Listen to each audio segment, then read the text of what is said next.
जिस इंसान को वो अपने अतीत में दफना चुकी थी, वो अचानक हमारी जिंदगी में वापस आ गया। लेकिन उसका इरादा सिर्फ प्यार पाने का नहीं था। उसके पास एक राज था, ऐसा राज जो हमारी जिंदगी को बर्बाद भी कर सकता था या बचा भी सकता था। मैं अंशुमान शर्मा, एक सॉफ्टवेयर इंजीनियर। मेरी शादी हुई थी श्रेया से, एक खूबसूरत, समझदार और आत्मनिर्भर लड़की जिससे मुझे पहली नजर में प्यार हुआ था। हमारी लव मैरिज हुई थी घर वालों के खिलाफ जाकर, लेकिन प्यार सच्चा था और धीरे धीरे सबने हमें स्वीकार भी कर लिया। हमारी शादी को अभी 8 महीने ही हुए थे, लेकिन सब कुछ किसी फिल्मी कहानी जैसा लग रहा था। सुबह की कॉफी, ऑफिस जाते वक्त मुस्कुराना, रात को एक दूसरे की बाहों में सुकून ढूंढना। लेकिन एक शाम जब मैं ऑफिस से लौटा तो देखा श्रेया के चेहरे पर अजीब सी बेचैनी थी। उसकी आंखें कुछ कह रही थी, लेकिन होंठ खामोश थे। क्या हुआ? मैंने पूछा।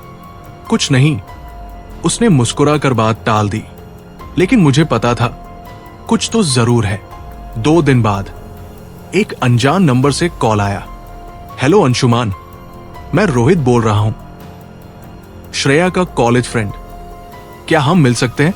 मैं थोड़ा चौंका, लेकिन जवाब दिया, श्रेया से बात कर लो ना, मैं उससे मिल चुका हूं। यह सुनकर मेरे रोंगटे खड़े हो गए। श्रेया ने मुझसे ये बात क्यों छुपाई? मैंने उसी शाम श्रेया से सीधा सवाल किया और तब उसने जो बताया वो मेरी जिंदगी का पहला बड़ा झटका था। रोहित मेरा पहला प्यार था, उसने कांपती आवाज में कहा। हम कॉलेज में साथ थे, लेकिन उसने मुझे धोखा दिया, अचानक गायब हो गया था बिना बताए। फिर अब क्या चाहता है? मैंने पूछा। शायद माफी या शायद कुछ और, मैं खुद नहीं जानती, लेकिन मैं अब सिर्फ तुम्हारी हूं। उसकी आंखों में सच्चाई थी, लेकिन कहीं ना कहीं डर भी था। मैंने उसका हाथ थाम लिया, लेकिन उस रात मुझे नींद नहीं आई। कुछ दिनों से हमें लगने लगा कि कोई हमारा पीछा कर रहा है। हमारी कॉल्स में अजीब सी आवाजें आने लगी। कैमरे में देखा एक शख्स हमारी बिल्डिंग के बाहर बार बार चक्कर लगाता है। मैंने पुलिस में शिकायत की, लेकिन सब बेकार। फिर एक रात हमारी कार के ब्रेक फेल हो गए। ये कोई एक्सीडेंट नहीं था, मैंने कहा। रोहित, श्रेया की आवाज डर से कांप रही थी। मैंने खुद रोहित से मिलने का फैसला किया। उसने एक पुरानी बिल्डिंग में बुलाया। श्रेया को मुझसे दूर रखना तुम्हारे ही लिए अच्छा होगा, उसने कहा। तू कौन होता है ये तय करने वाला? मैंने गुस्से में कहा, क्योंकि तुम्हें नहीं पता वो कौन है। रोहित की आंखों में एक अजीब चमक थी। क्या मतलब? मैं चौंका। वो तुम्हें कभी नहीं बताएगी, लेकिन मैं बताऊंगा। घर आकर मैंने श्रेया से सीधा सवाल पूछा, तुम कौन हो श्रेया? वो चुप रही, फिर फूट फूट कर रो पड़ी। मैंने तुमसे एक बहुत बड़ा सच छुपाया है, और उसने जो बताया उससे मेरी दुनिया हिल गई। श्रेया के एक्स बॉयफ्रेंड रोहित की वापसी ने अंशुमान और श्रेया की खुशहाल शादीशुदा जिंदगी में तूफान ला दिया। कुछ अजीब घटनाएं होने लगी, जैसे किसी का पीछा करना, कार के ब्रेक फेल होना, और फिर रोहित की चेतावनी, श्रेया वो नहीं है जो तुम सोचते हो।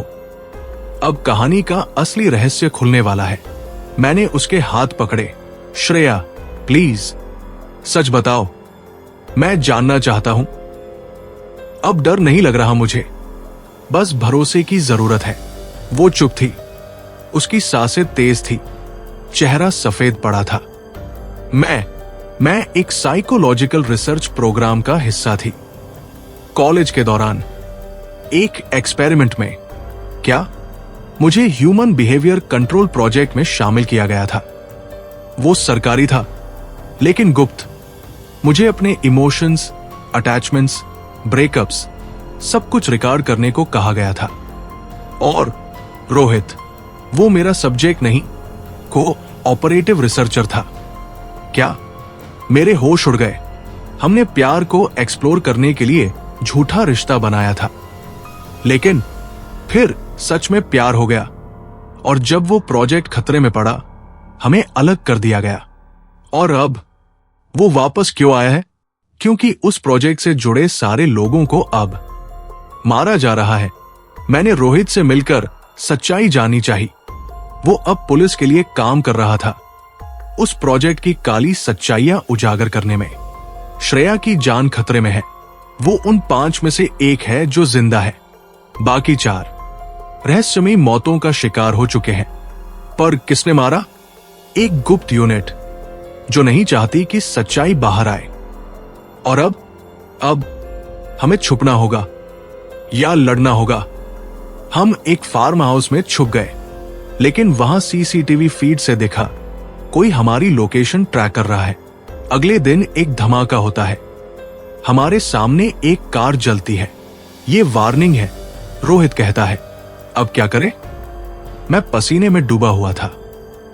बस भरोसा रखो और प्यार को अपनी ताकत बनाओ, क्योंकि जिस मोड़ पर यह कहानी जा रही है, वहां सिर्फ एक चमत्कार ही हमें बचा सकता है।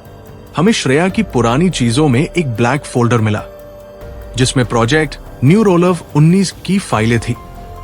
इसमें लिखा था, प्रेम कोई भावना नहीं, एक केमिकल रिएक्शन है। अगर उसे कंट्रोल किया जाए तो इंसान को मशीन बनाया जा सकता है। अब समझ आ गया कि श्रेया का अतीत सिर्फ भावनाओं से जुड़ा नहीं था। उसे प्रयोगशाला में मानव हथियार बनाने की कोशिश की गई थी। एक रात रोहित ने मुझसे कहा, तुम्हें तय करना होगा, क्या तुम श्रेया से वाकई प्यार करते हो या बस उसके मासूम चेहरे से? मैं हर रूप में उससे प्यार करता हूं।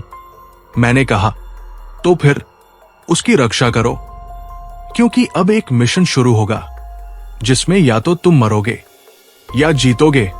हम एक पुरानी लैब में पहुंचे जहां वो प्रोजेक्ट शुरू हुआ था। वहां के सारे दस्तावेज जलाए जा रहे थे, लेकिन हमने रिकॉर्डिंग्स चुरा कर मीडिया तक पहुंचाई। गुप्त एजेंसी ने हमें घेर लिया।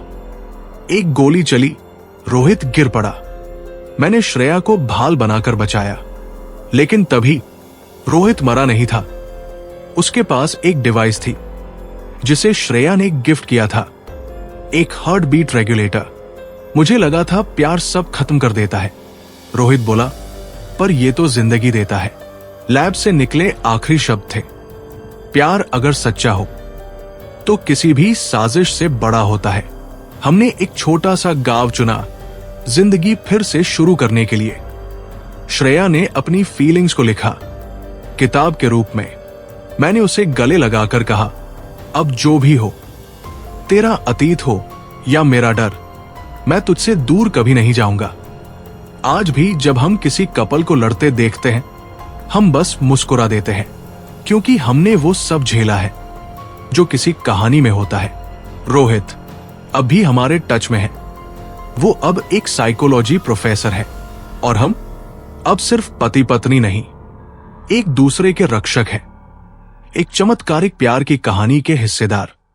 अगर आपको यह कहानी पसंद आई हो तो इसे लाइक करें, कमेंट करें और अपने दोस्तों के साथ शेयर करें। तो चैनल को सब्सक्राइब करें और बेल आइकन दबाएं ताकि आपको अगली कहानी का नोटिफिकेशन सबसे पहले मिले। पार्ट 2 मिस मत करना।